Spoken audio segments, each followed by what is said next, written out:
Hello, Ozark Electric. Hey, it's November. Here's my report for you. I'm going to get a couple of personal things out of the way first. A few months ago, I told you that Jessica and I welcomed our first grandchild, a little girl, to my son. And now we have a second granddaughter. Hi, Finley. How you doing? And my daughter and son-in-law blessed us and our family with her arrival. So Jessica and I are really enjoying being grandparents and trying to get as much time with them as possible. And so we're loving it. Second personal note, I've got on my alma mater's stuff today. I just want to mention and congratulate Coach Spencer. The guys are doing really well. Went to a small school outside of Chicago, and their football team is doing really great, so keep up the great work. I'm really proud of you guys, and I'm wearing my team garb to support them. Okay, so now to Ozark Electric stuff. We had a cold snap of weather, and so all production and generation looks good, looks strong. Associated is in a great position to be braced for the weather that either the almanac is, if you follow the almanac, or if you're cutting open persimmons. I had a guy tell me the other day he cut open a persimmon and he was shocked to see that there was a MoDOT truck inside of it. And so it depends where you're at on that, where the weather's going to be. We're braced and ready for it. We're at a full complement for employees. Mechanics here are doing a great job, and they do a great job constantly. I don't know if I've told you this before, but we employ 2 full-time mechanics because of the size of our fleet. And it's really a benefit to you, the member, that we do that, so that those trucks, when they have something go out and and you know how it is. I mean, you're needing something and then you blow a hydraulic line, or control is not working, or it's needing engine work. And so Ozark Electric is blessed to have 2 full-time mechanics here. We've got outfitted shops and an overhead crane and lifts and everything to help them do that expeditiously, so that the trucks are down. We also carry, in the light fleet, the medium fleet, and the large fleet, spare trucks, so that when we have one go down, we can still keep rolling out on the system, taking care of the things that you need us to.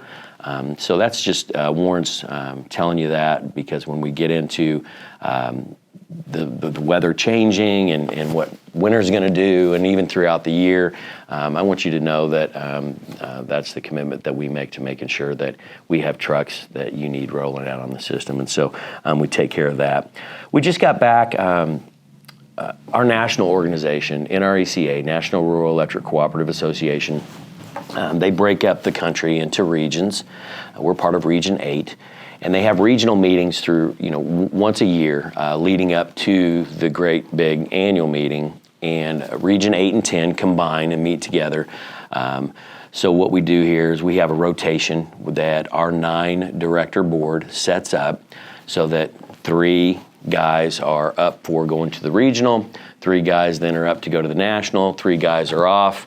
All of our in-state stuff, we encourage all 9 of our guys to attend, and that would be the Association of Missouri Electric Cooperatives annual meeting, our transmission company that is partnered with us, KMO, we go to their annual meeting, and Associated, our generation company, we go to their annual meeting. And so that's kind of the rotation of what we do. So we're able to take those guys down to New Orleans and go to the regional meeting.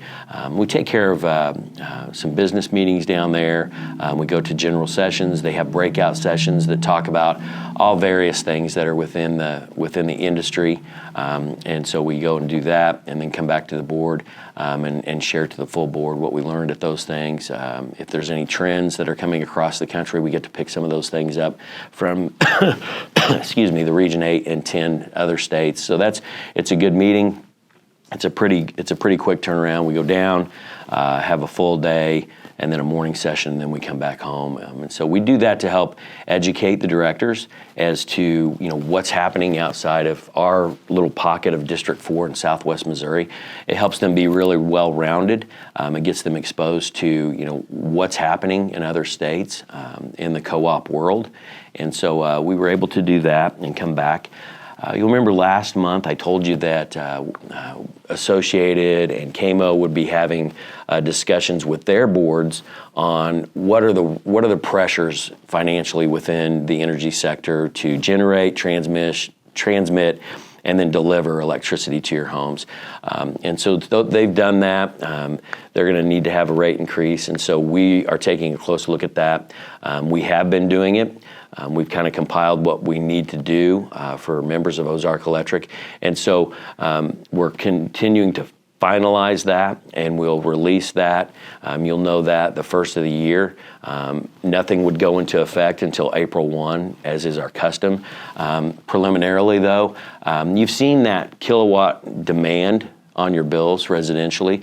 That's something that we've done with large commercial, and we're introducing that to the residential members of our system.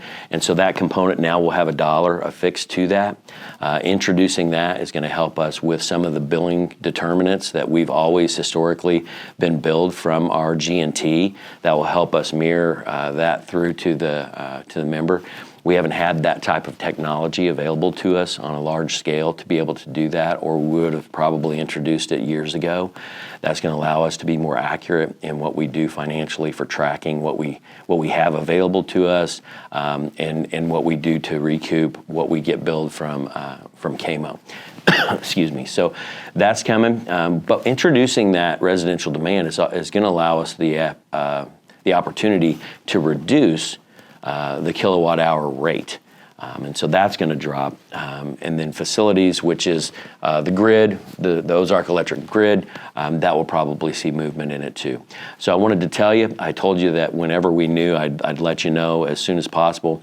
And so this is to let you know that there is going to be rate adjustment coming and will be announced formally the first part of the year.